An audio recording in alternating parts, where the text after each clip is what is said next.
thank you, everyone who's joined in. Thank you so much for coming along. I mean, it's just for me, it's the first time that I'm presenting this to patients and clients, and it's just really great to see so many people interested in taking control of their health, and I'm really grateful to have the opportunity to be presenting on nutritional medicine because this has been a big part of my life and my career for many years, and I think it's just such an incredibly exciting field, partly because it's evolving so rapidly and the research is revealing these very incredible therapeutic benefits of diet and nutrients, which are so safe, which is so safe and simple, really. So my presentation is about how we can use nutritional tools to help restore health. So I will get started. So what I'd like to do first off is start with an overview of the processes that are responsible for chronic conditions and aging. And I'll be focusing on inflammation, which is really now known to be the key driver of almost every chronic disease. And I'll look at how it impacts the gut-brain-skin connection and menopause and metabolism and aging itself. I know these are the factors that most people are interested in. I'll also look at why our conditioned beliefs and our brain structure and our brain function and the external messages that we receive are keeping us stuck in a vicious cycle. And this includes the impact of our beliefs around popular diets. And then I'll finish up just by telling you a little bit about Bio-Alai and how it works and how it can really help you take control of your health.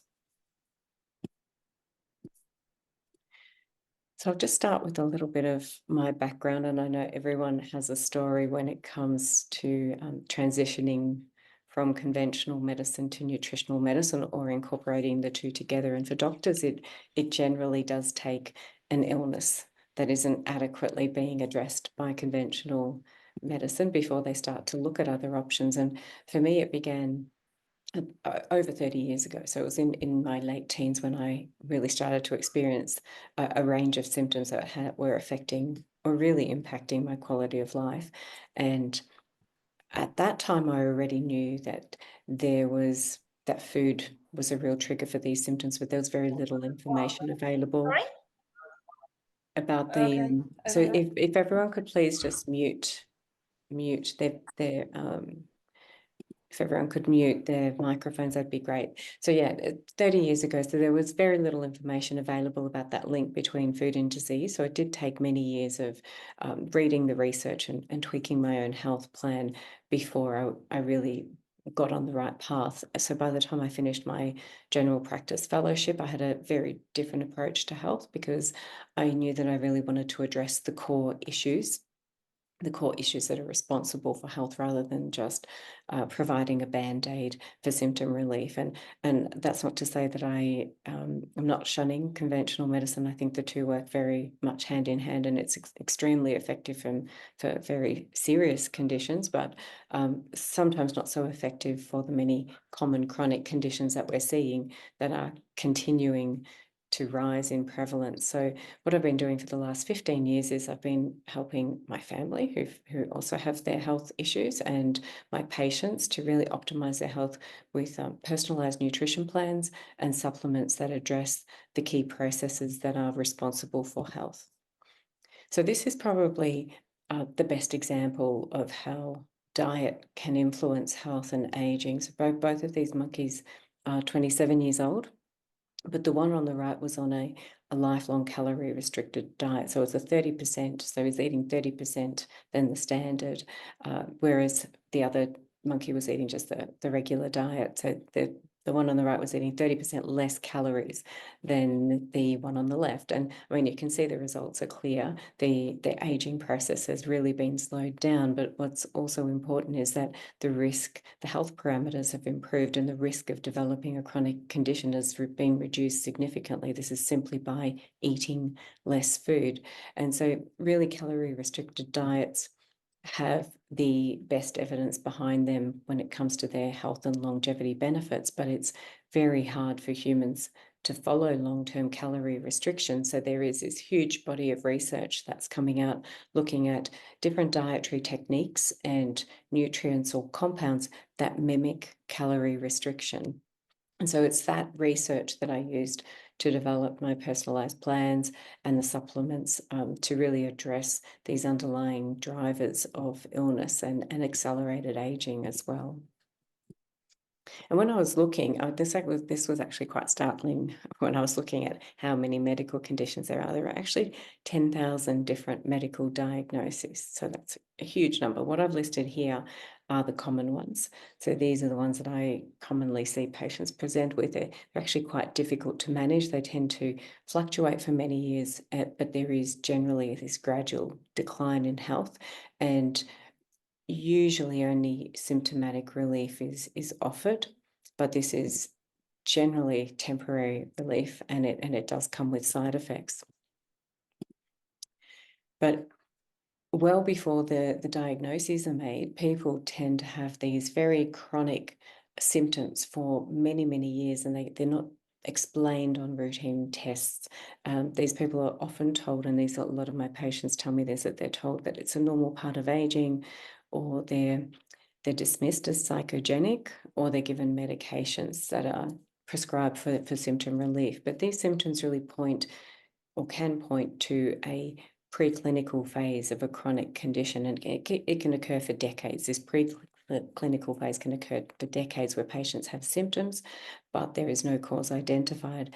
And it sometimes takes many years or even a couple of triggers, like an infection, or chronic or extreme stress, that then bring on the onset of the condition. And that's what you see here on the right here. This is basically the preclinical phase for lupus. So this is an example where it begins right down in that lower left quadrant with epigenetic changes. So the epigenome are little factors outside of the gene that regulate the expression of genes. So there are epigenetic changes that begin the process, and they're driven by stress and smoking and weight gain. And these are causing this underlying inflammation that with time leads to the development of the disease. So this is usually what's happening for many people with these chronic symptoms that aren't explained. And really the statistics are quite grim.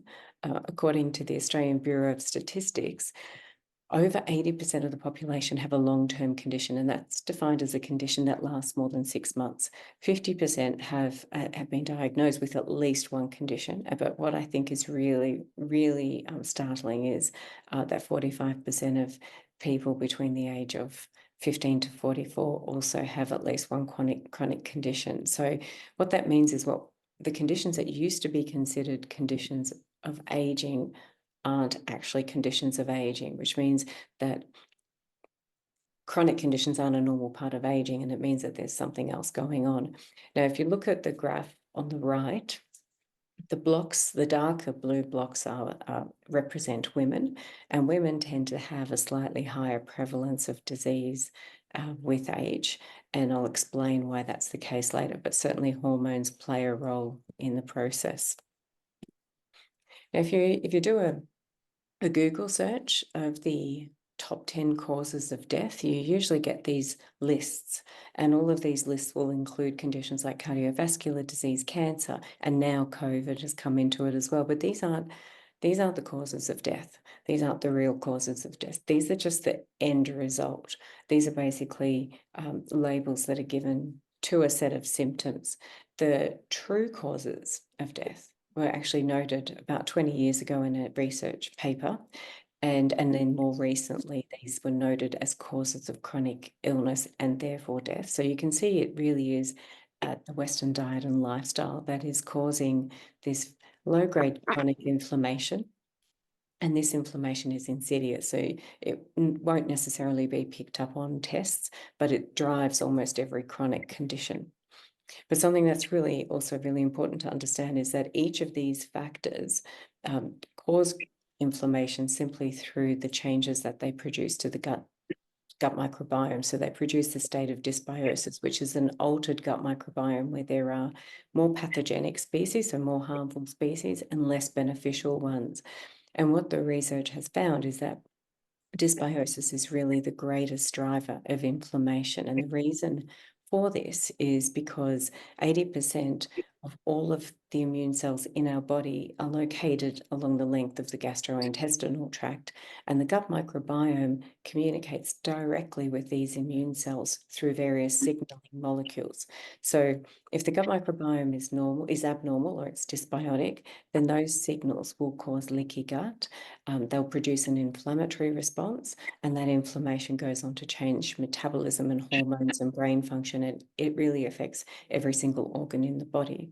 So it's these balls in the center here, the conditions listed there, or the pathologies listed there, that are actually the underlying drivers of many common chronic diseases. And dysbiosis is right at the foundation here.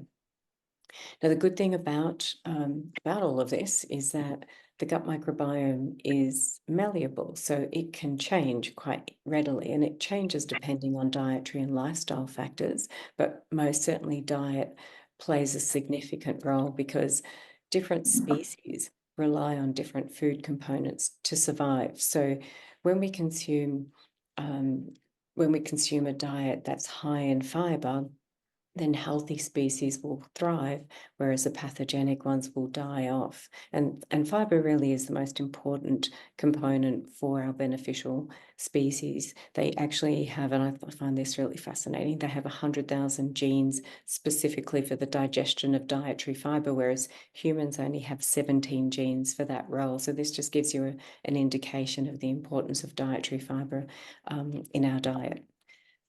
And so what that all means is that we can use diet to beneficially modify the microbiome, and a diet that's high in fiber, rich in polyphenols, which are found in brightly colored fruits and vegetables, and a diet high in omega-3 fatty acids will promote the growth of healthy microbial species.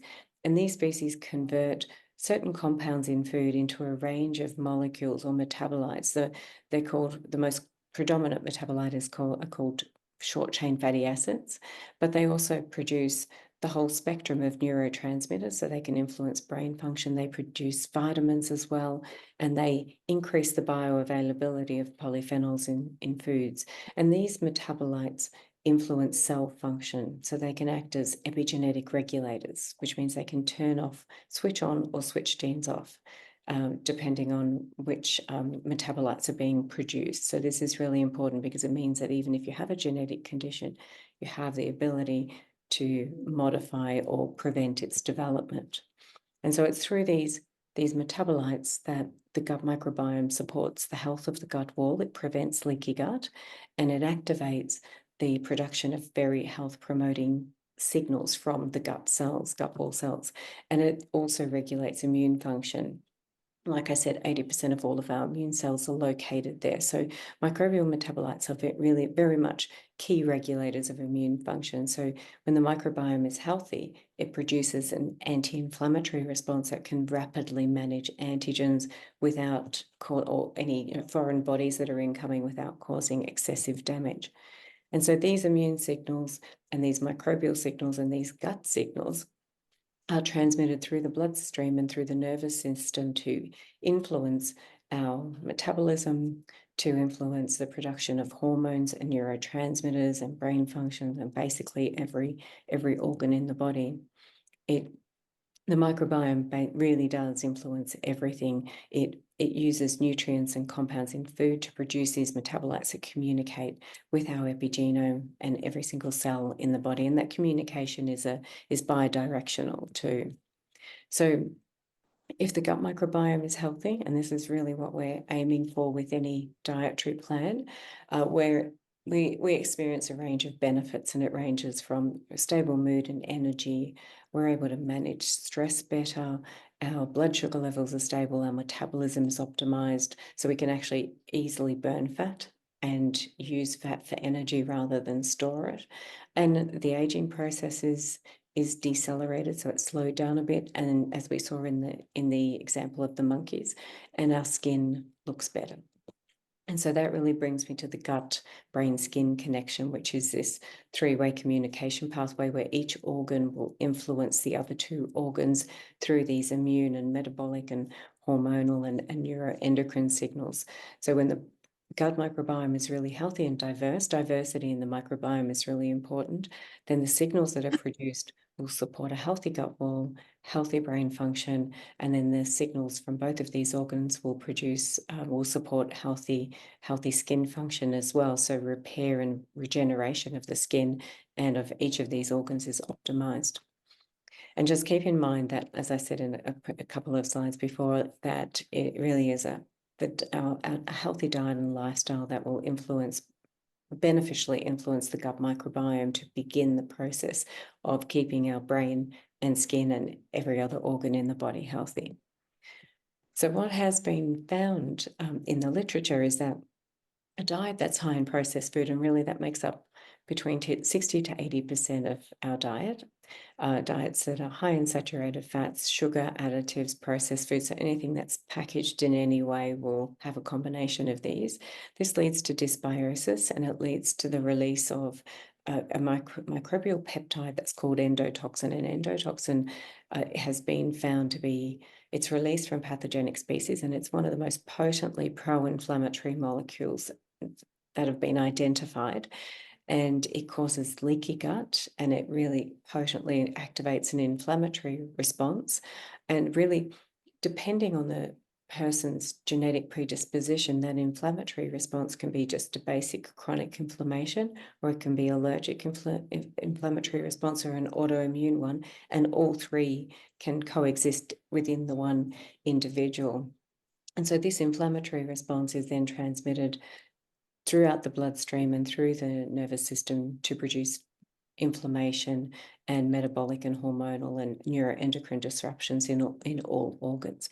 Now, this is something that happens in everyone. So it's not just in celiac disease or in those with chronic conditions. It happens in everyone. It's just that some people are able to repair the damage much faster, and at least when they're younger and healthier, they can certainly repair the damage faster. But as we age, that repair capacity declines significantly, and it's also impaired with certain conditions, particularly autoimmune and allergic conditions. So in these individuals, certain food compounds will trigger a much greater and more pronounced and prolonged inflammatory response. So that's basically how processed food and dysbiosis disrupt our health. They cause this system-wide inflammation that can affect the function of every organ. Now, I think the most damaging part is what happens in the brain, because inflammation in the brain, which is called neuroinflammation, affects all aspects of brain function. So it impairs your ability to make good decisions. It makes you less resilient to stress. And in fact, it actually makes people less intelligent. There's a study that shows that IQ has been steadily declining over the last century, and it impairs your ability to form healthy habits. So I think this is the greatest factor that impacts our ability to stick to a healthy diet and lifestyle. Now, inflammation in the liver, the muscles and adipose tissue, and in the pancreas will change metabolism, and in turn then go on to change hormones as well. And of course, inflammation in the skin leads to a whole number of skin issues, everything that's listed here, all of these dermatological conditions. So this is why our internal health is very much reflected in the quality of our skin and our hair and our nails. And this is what we see readily, but it indicates that there are disruptions beneath the surface. And of course, inflammation accelerates the aging process, which is why two people of the same age can sometimes look like they're from two different generations. And so I'll move on to inflammaging. This is one of the aspects that I wanted to talk a little bit more about. You probably heard the term there. There's been a lot of talk about inflammaging. It basically describes age-related inflammation, which is thought to differ from basic inflammation in that it's driven by these specific cells called senescent cells. These are cells that have been damaged because of chronic inflammation and oxidative stress. So they don't function normally, but they don't die off like they should. So they really should be dying off, but instead they hang around and they release all of these inflammatory molecules that damage surrounding tissue. So these are actually called zombie cells as well, and they're a hallmark of aging. But here's the thing, they can actually occur at any age because they're present in diseases that occur at any age. So they're present in obesity, and 25% of school-age children have obesity or are overweight or obese. They're present in diabetes, they're present in fatty liver disease, and again, it's about 20% of school-age children that have fatty liver disease, at least in high school-age children. And it also happens in autoimmune diseases and certain skin conditions, and most definitely in skin aging, these senescent cells build up. So this image on the right just shows the accumulation of these cells in fatty liver, in fatty tissue, not fatty liver, and in the pancreas. But as I said, they can accumulate in all organs, and it's just that the rate of accumulation varies depending on individual factors. But what's known is that dysbiosis and inflammation play a very large role in the accumulation of these senescent cells. And so these are factors, dysbiosis and inflammation, are what can be targeted or addressed at any age. And now addressing inflammation becomes even more important during the menopause transition and beyond, because estrogen is an anti-inflammatory molecule, so it protects against inflammation. And when its levels drop, which is what happens during that transition, then inflammation becomes rampant in many organs. And this is why women experience symptoms like brain fog and personality changes and weight gain, very, very resistant fat, stubborn fat, and rapid skin aging. So these are changes that aren't seen in men of the same age, and it usually takes about 10 to 20 years before men catch up with this aging process. It's just a much slower process in men. So it goes to show how important or how protective estrogen is. And there are very dramatic changes that occur during this period of life. Now, his hormone replacement therapy is really effective in helping with mood swings and hot flushes and preventing osteoporosis, but it actually isn't all that effective for weight loss, and it isn't all that effective in improving brain function. And this is possibly because of this high inflammatory response. So you really need to look at how to reduce inflammation in the body. Hormone replacement certainly has its place, but reducing inflammation is really important.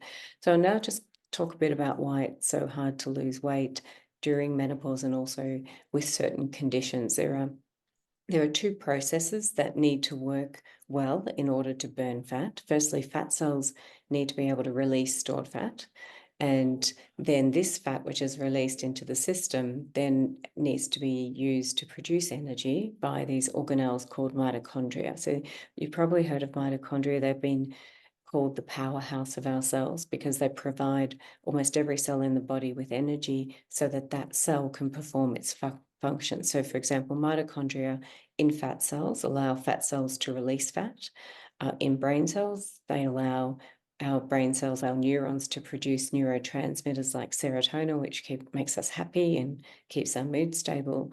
In immune cells, it helps immune cells manage infections. In the skin, it helps the skin to repair and regenerate. So it's a really critically important organelle. Now, there are several factors that have been identified that prevent the release of stored fat and impair mitochondrial function. So I just need to take a sip of water. So these factors are dysbiosis and endotoxin, which is the molecule I spoke about earlier that's released from pathogens. Other toxins also cause damage. These can be ingested toxins or environmental toxins. Toxins accumulate within fat cells and they produce inflammation within fat cells, and they prevent the fat from being released. Chronic stress, elevated blood sugars, hormonal imbalances that occur during menopause or in polycystic ovarian syndrome, in thyroid disease or adrenal disease, they can all prevent fat burning. And of course, nutrient deficiencies can cause resistant fat because mitochondria need a lot of different nutrients to help support its function. And I'll talk more about that later. So all of these factors can cause inflammation within fatty tissue, and then this impairs mitochondrial function and the release of stored fat. The mitochondrial function is actually quite common, and it's the underlying process that is responsible for the symptom of fatigue. So people who experience fatigue are likely to have some degree of mitochondrial dysfunction because their cells just aren't able to produce the energy that they need. Now, these are some of the chronic conditions that are linked to mitochondrial dysfunction. So it is quite common, and it possibly is one explanation for the rising problem of resistant fat, because more and more people are finding it harder to lose weight. And in people with these conditions, it is extremely hard to lose weight. Even a low-calorie diet is unlikely to produce results, and more likely to cause problems because it can worsen mitochondrial dysfunction. And so this is why restrictive diets, or diets like the ketogenic diet or prolonged intermittent fasting, if they're implemented incorrectly, they just don't work. They can actually worsen health and cause mitochondrial dysfunction. Now, I really love this study. So this just shows how mitochondrial dysfunction accelerates aging, and it happens because there's a buildup of senescent cells that have lost the ability to produce energy to repair and regenerate. So what you see here are two mice. These mice are the same age, but the one on the right had mitochondrial dysfunction induced 2 months earlier, and it clearly looks much older than the other mice, rapidly developed wrinkles and hair loss, and gained a bit of weight as well. Now, this shows the same mouse 1 month after mitochondrial function was restored. So this is why mitochondrial function is critically important to health, and it's been heavily researched in the field of longevity medicine, and everyone is really very much racing to find a compound. So large companies are racing to find the compound that's going to restore mitochondrial function and increase longevity. But it's very, very unlikely that any one compound will fully mitigate the effects of a Western diet and lifestyle. And we have ways of doing it now. So there's no point waiting until that time comes, because it's without changing your diet and lifestyle, it's going to be it'll only ever be a band-aid. So the other factor that is contributing to our declining health, as I said, is brain function. It's the way that the brain is wired. So we're generally hardwired to seek pleasure and to avoid pain.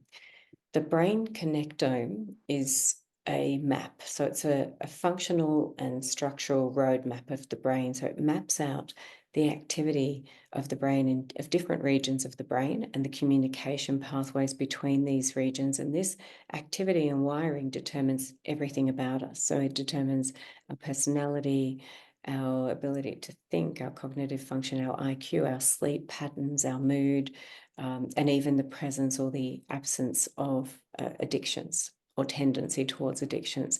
Now, what's interesting is that in an individual with addictions, there have been studies done where they've determined that the brain connectome can be used to predict how many triggers an individual will need before they relapse. So it's that distinct as to how we behave.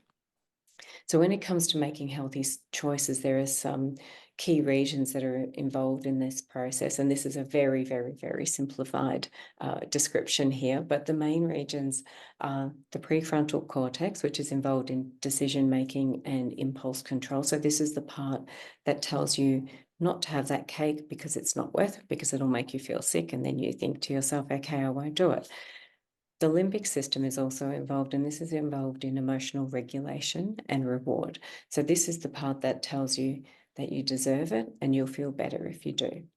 So if the activity in the prefrontal cortex is high and the connections from the prefrontal cortex to the limbic system are strong, then you're less likely to give in to triggers. But if the limbic system is more active and the connections from the prefrontal cortex are weak, then you'll find it very hard to override cravings. You're more likely to give in sooner. And this type of connectome, where there's a smaller activity in the prefrontal cortex and larger activity in the limbic system, is found in those with inflammatory bowel disease, irritable bowel syndrome, obesity, and food addictions, and many other chronic conditions as well. So they just find it much harder to stick to a healthy eating plan. So this is something that needs to be targeted when I look at diet and supplements. But we are generally hardwired to seek pleasure and avoid pain, and it's hard to change this wiring, especially when there's inflammation in the brain. So anyone who regularly consumes processed foods, who follows a Western lifestyle with really high levels of stress, anyone who has a high level of exposure to toxins, whether they're environmental or ingested, and anyone with any medical conditions is likely to have some degree of inflammation in the brain, and this makes it harder to override cravings and form healthy habits. Another factor that makes it really hard to form healthy habits is really our conditioned belief around foods, and that comes from our environment. That really starts at an early age, where food is used to celebrate, it's used to mourn, it's used to make us feel better, it's used as a coping mechanism, and food triggers are everywhere, and so are very manipulative marketing messages as well. They're everywhere. I just wanted to show you one really good example of it, of some of the messages we receive. So this campaign, this is the Dove campaign that was launched in 2004. It's the Dove Real Beauty campaign, which was based around helping women accept their body size and shape, and to not conform to the norms of beauty. So this was very much embraced as something very positive, which it most certainly appeared to be.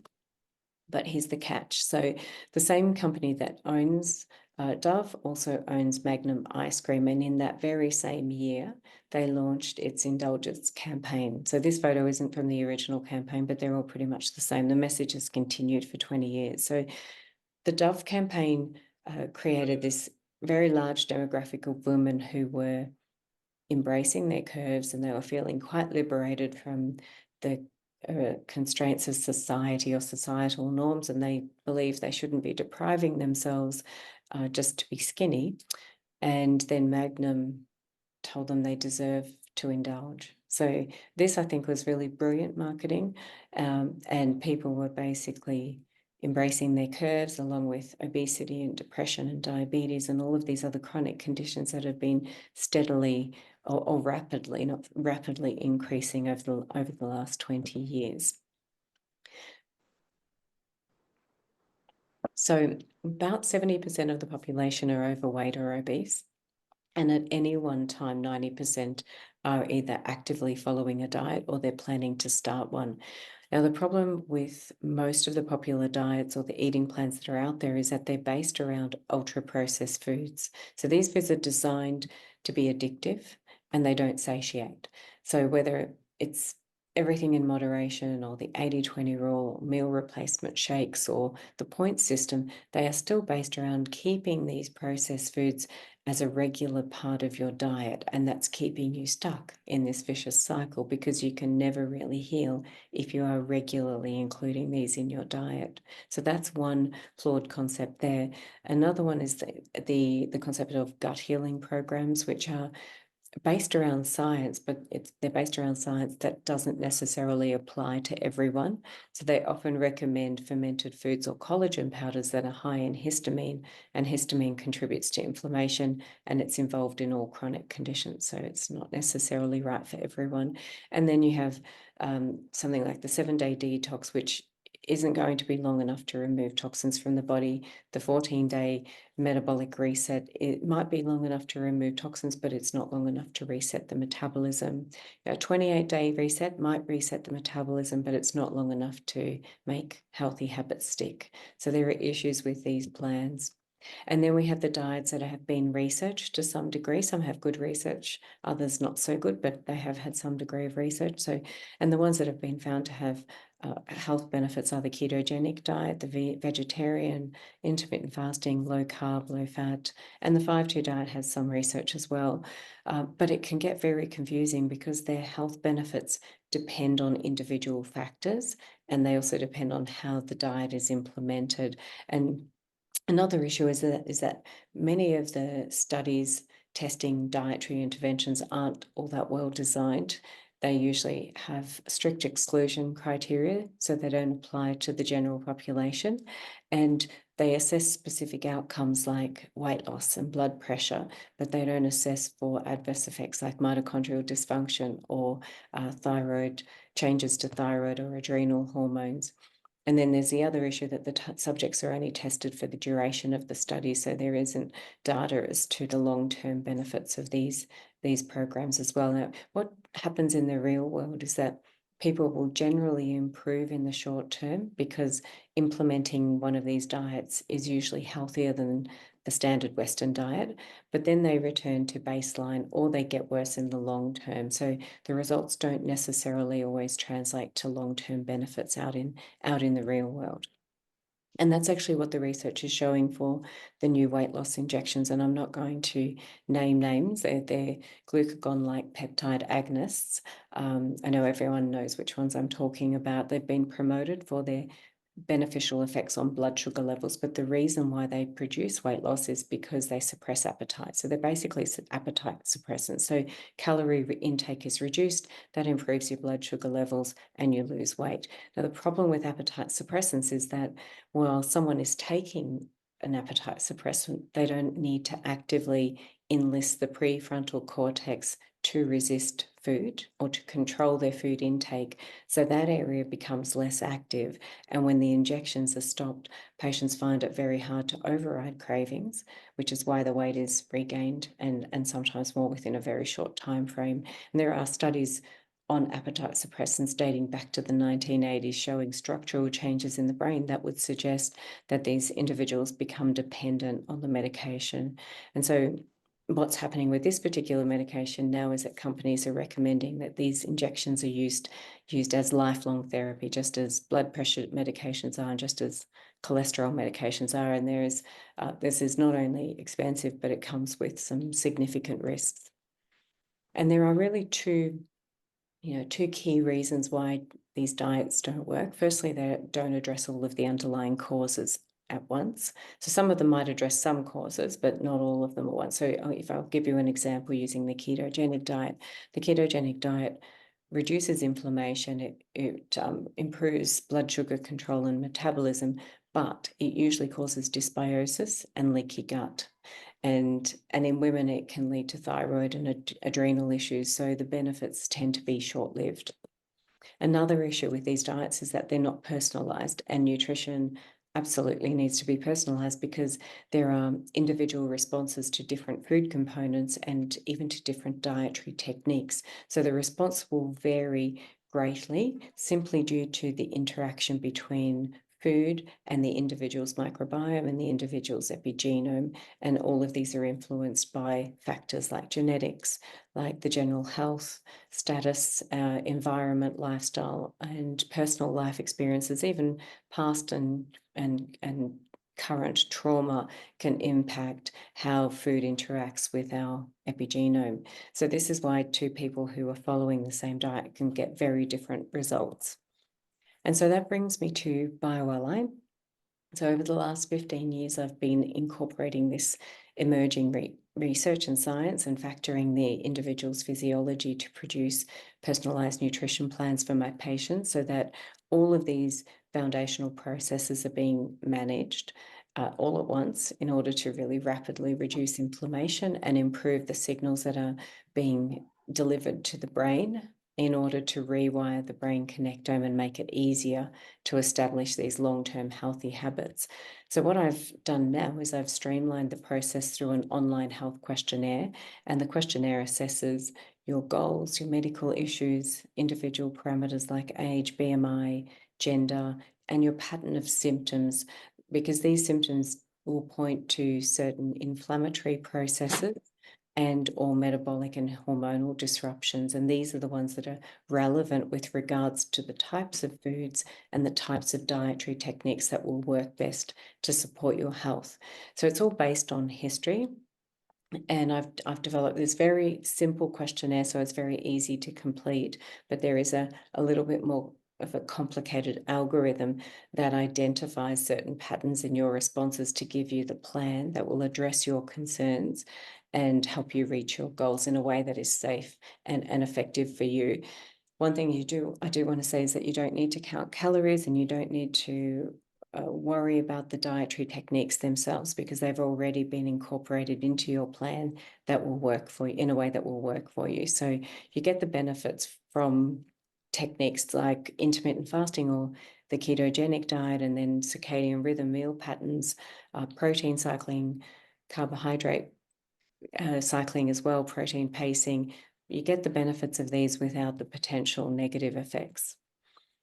So every plan comes with detailed information about health, about the science of health and longevity, about therapeutic foods and dietary techniques, so that you get a really good understanding as to why you have a particular food list and why you have a particular eating plan. Because I think once you know something, you can't unlearn it. And I think it's important to understand the why behind the plan.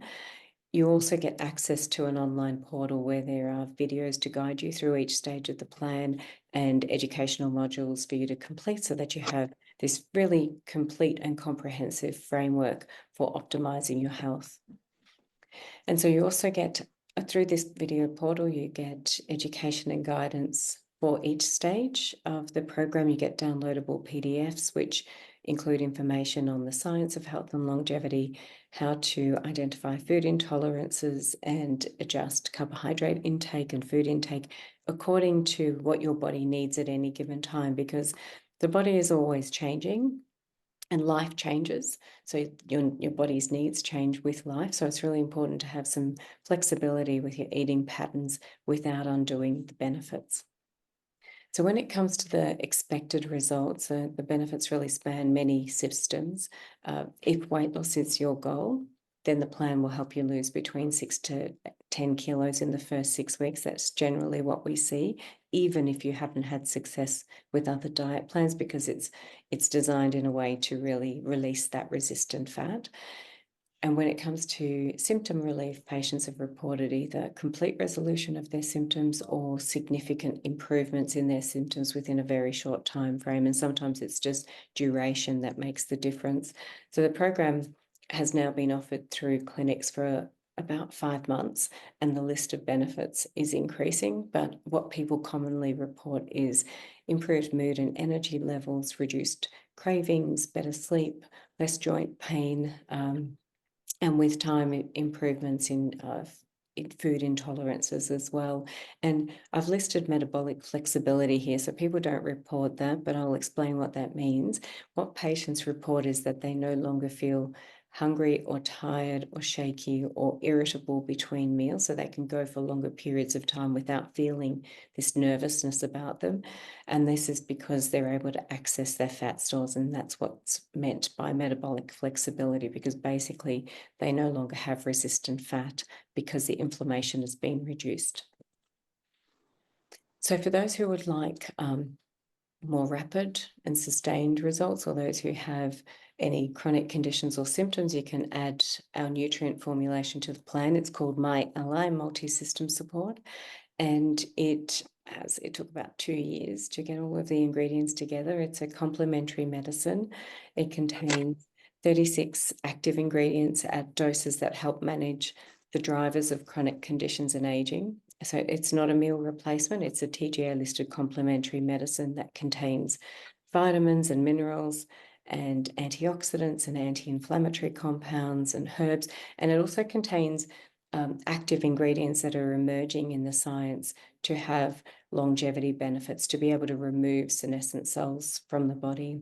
And another thing that's really important to understand about the powder, the nutrient formulation, is that it doesn't contain protein powders, and it doesn't contain bulking agents that would normally contribute to inflammation. So you're not paying for these very harmful additives that tend to make up the majority of nutrient formulations. Now, this is just to give you an idea of the metabolic pathways in the body that rely on nutrients, and this is just a small part of the picture, but I think it's a great image because it highlights just how important nutrients are. And unfortunately, most people aren't getting enough through their diets to even support basic cell function, which is why our health is gradually declining. And if I just look at a couple of these pathways, these are all of the nutrients that are needed. So the nutrients needed to support detoxification, mitochondrial function, and brain function. So if you've had long-standing symptoms, or you have a really busy lifestyle or stressful lifestyle, then you may just need this extra support to begin the healing process. Sorry, I'm just letting someone in. Oh, good. Sorry about that. We had a little glitch here. Now, this is just to give you an idea of what you would need to consume each day to obtain all the nutrients that are found in Bio-Alai. So it's really not possible to get all of that in, but Bio-Alai it's just one scoop of powder once a day in a smoothie first thing, ideally first thing in the morning. So it's nice and simple. And each nutrient, I've chosen each nutrient specifically for its role in supporting the foundational processes that I've just been talking about that are essential for health. And when I was developing the formula, I really wanted to make sure that all of these processes are addressed at once so that the results are rapid. The main features of each of the nutrients is that it's present at a dose that is therapeutic. And so this differentiates the formula from a food grade supplements which don't generally contain nutrients at therapeutic doses. And Bio-Alai also doesn't contain any pro-inflammatory or harmful ingredients or additives. So what that means is that we can make claims of its benefits that span all relevant systems. And this is a summary of its benefits. I won't go through them all just in the interest of time, but you can have a look at all of the benefits on our website. There's more detailed information there. So these are some of the chronic conditions so far that have been reported to be benefited by the combination of the personalized nutrition plans used with Bio-Alai. These are either what I've seen in my clinics or what other practitioners have reported in their patients. But I do want to say that results vary. They always will vary. They're very individual. And while there's no doubt that diet forms the foundation for healing and the right supplements can support the process, it's important that you continue any medication that you've been prescribed by your doctor and that you work closely with your doctor to adjust your medication as your conditions improve. So the personalized plans can be used together with Bio-Alai or separately. So each of these can be used either on its own or together. So this is the whole system. I'll just go through a couple of our cases just very quickly because I know we're running out of time here.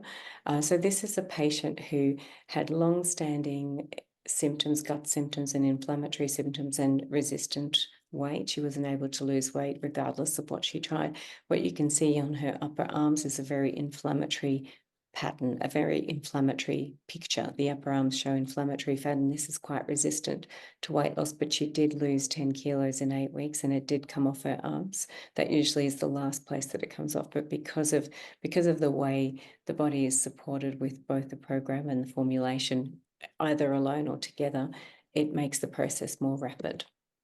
This is another patient, she's menopausal, had cancer treatment and wasn't able to lose weight, and she had found the same benefits and felt very comfortable wearing sleeveless tops after losing 9 kilos in 6 weeks. This is a friend of mine. So this is a friend who was quite addicted to junk food, and that resolved in 6 weeks. And he's actually continued to have a healthy lifestyle to date. So he actually did one of the original versions of the plan over 10 years ago, and he's maintained this very healthy lifestyle. That's not to say he never slips up, he does. And sometimes he will regain the weight, but he knows exactly what to do, what he needs to do for his body to get back on track.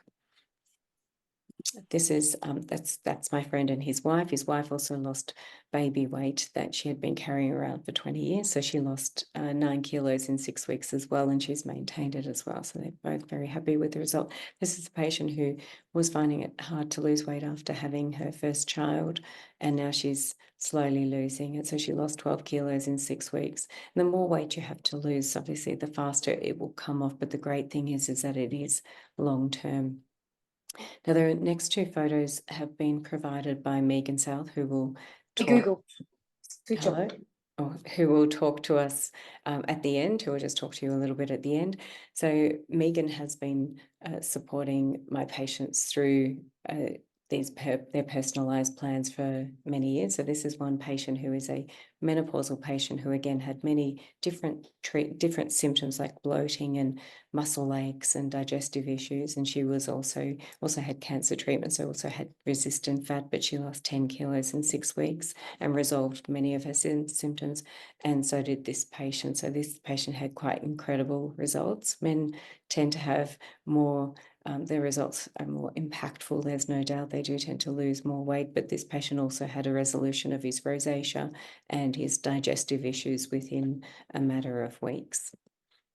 And actually, he was doing it for his wedding. So he did that alongside his wife. There is a really nice testimonial on our website, just going through all of the benefits that they both achieved within the program.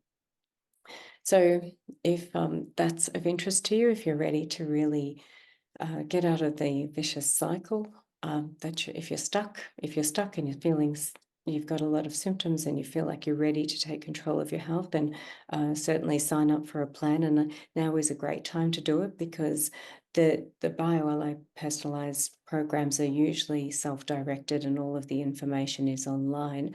But starting on the 19th of February, I'll be scheduling regular check-ins via Zoom. So you have the opportunity to ask questions, any questions that you may have, and you get that extra support and motivation that's sometimes needed until you get into the swing of things. So to sign up, firstly, go speak to the clinic, the practitioner who referred you to this webinar, or if you saw it on their social media pages, go back to that clinic and ask them for a discount code for a personalised plan. Then you can use this QR code or go to our website and register through our website, but use your discount code at checkout so that you get a 20% discount. So, and if you don't have a clinic, then get in touch. So if you registered for this webinar through the Bio-Alai social media pages, then get in touch and we can recommend a clinic that's closest to you or nearest in your area.